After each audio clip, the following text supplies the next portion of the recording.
Title: रानी चिड़िया की गरीबी। एक समय की बात है, एक सुंदर जंगल में रानी चिड़िया नाम की एक छोटी चिड़िया रहती थी। उसकी सुंदरता और मीठी आवाज से पूरा जंगल मंत्रमुग्ध रहता था। लेकिन रानी चिड़िया के पास खाने को कुछ नहीं था। वह दिन भर भोजन की तलाश में इधर उधर भटकती रहती थी। एक दिन भूख से तंग आकर रानी चिड़िया ने जंगल के राजा शेर के पास जाने का निश्चय किया। वह शेर के महल पहुंची और अपनी व्यथा सुनाई। महाराज, मैं दिन भर भोजन की तलाश में भटकती रहती हूँ, परंतु कुछ भी नहीं मिलता। कृपया मेरी सहायता करें। शेर ने उसकी बात ध्यान से सुनी और कहा, रानी चिड़िया, तुम्हारी सुंदरता और आवाज का जादू पूरे जंगल में फैला हुआ है। मैं तुम्हारी मदद अवश्य करूंगा, लेकिन इसके लिए तुम्हें मेहनत करनी होगी।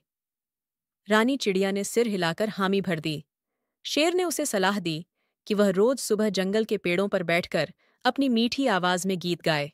इससे जंगल के सभी जानवर आकर्षित होंगे और वे उसे खाने के लिए कुछ न कुछ अवश्य देंगे। रानी चिड़िया ने शेर की बात मानी और रोज सुबह अपनी मीठी आवाज में गीत गाने लगी।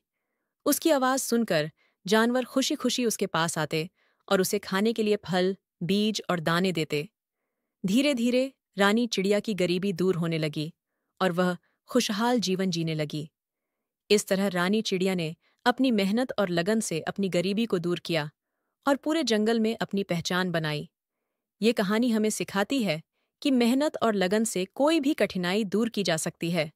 इस कहानी का नैतिक संदेश है कि मेहनत और लगन से किसी भी कठिनाई को दूर किया जा सकता है। कठिन समय में धैर्य और परिश्रम से काम लेकर हम अपनी परिस्थितियों को सुधार सकते हैं और एक खुशहाल जीवन जी सकते हैं।